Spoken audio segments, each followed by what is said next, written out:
Smartino u d-DSTI huwa ktieb għażżar miktub mill-awtriċi Natasha Turner u maħruġ f'kollaborazzjoni mal-Aġenzija Nazzjonali tal-Litterizmu bit-tema tas-sigurtà u l-użu tajjeb tal-Internet. Dan il-ktieb li jismu Smartino u d-DSTI jitratta dwar is-sigurtà u t-tagħlim tal-Internet. Ngħixu f'ħajja żmien tal-lum li kulħadd juża l-Internet, jagħmel ħafna ġid fejn nikbru nitalmu minnu, imma kien tuża ħażin għandu konsegwenzi korroħ u jista' jagħmel ħafna ħsara.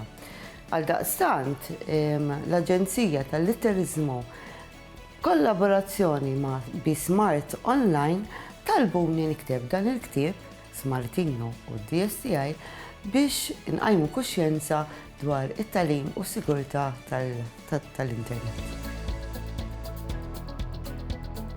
Fil-fatt Smartino jirrappreżenta id-digital footprint li hija sistema li tkun taf kollox x'nagħmlu anke nikdbu sempliċement chat u ħassarnieh għax forsi indunajna li tkellimna maġġel, ma kenniex ngħidu dak il-kliem u aħna minna delete ħassarnieh x'imkien jekk iridu jfittxuh ħajfittxuh.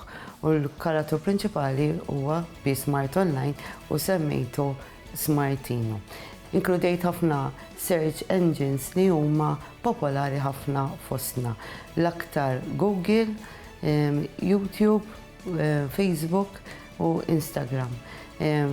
Tajtom isem biex it-tfal jassimilaw ma' dawn il-karattri, Cynthia Saliba pinġiet dawn il-karattri veru ħelwin, ħalli t-tfal iktar jassimilaw u jitalmu u għanna l-Googla, għanna l-faċċa paġna, għanna l-Instagram, għanna l-istanjata u għanna l-filmatu.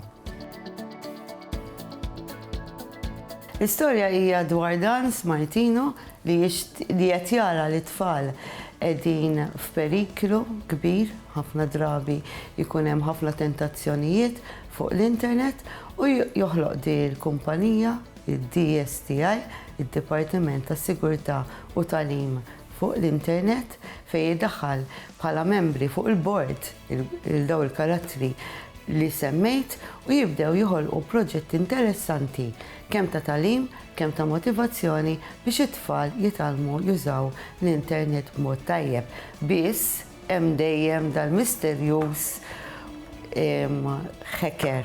Fil-fatt fil-ktieb jismu hacker u dan dejjem qed jipprova jara x'qed jagħmlu id-DSTI bit-tricks bl-intriċċi tiegħu u bil-viruses tiegħu u dejjem jipprova jostakola il-proġetti ta' Smartino u l-grupp tiegħu DSTI imma ovvjament mhux se jirnexxielu għax hekk aħna nkunu konxi dwar il-ħsar jew l-iżbalji li nistgħu nagħmlu kemm aħna l-adulti u kemm aħna t-tfal il-hacker mhux ħalluh jħassilna proġetti.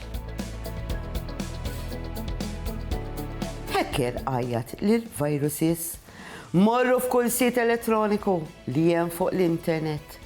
Ibdew mis-sit ta' Google għax it-tfal jużaw ħafna għal-riċerka u biex ifittxu l-logħob, jidħlu f'kull pop-up li jiena ħloqt u ħajru li t-tfal jafsuha. Jien ser noqgħod bil-qeda hawn nitpaxxa bil-ħsara li ser nagħmel. Ma dan il-kliem faqqa daħqa waħxija li dwiet mal-kamra. Il-virus iskexxu u talqu li ġu l-barra. Hacker kompla jesperimenta b'kimika ġdida li tinfiltra s-siti elettroniċi edukattivi kollha. Ma kienx jaqbillu li t-tfal jitalmu u jsiru aktar intelligenti għax aktar ma jaqraw u jitalmu u jitlef il-poteri tiegħu kollha. Il-Sinna jixtieq jirringrazzja lill-Aġenzija Nazzjonali tal-Litterizmu, lill-Kunsill Malti għall-Arti u l-Kultura, lill-Ministeru għall-Edukazzjoni u x-Xogħol, lill-Kunsill Nazzjonali tal-Ilsien Malti u lid-Dipartiment tal-Malti fil-Fakultà tal-Arti l-Università.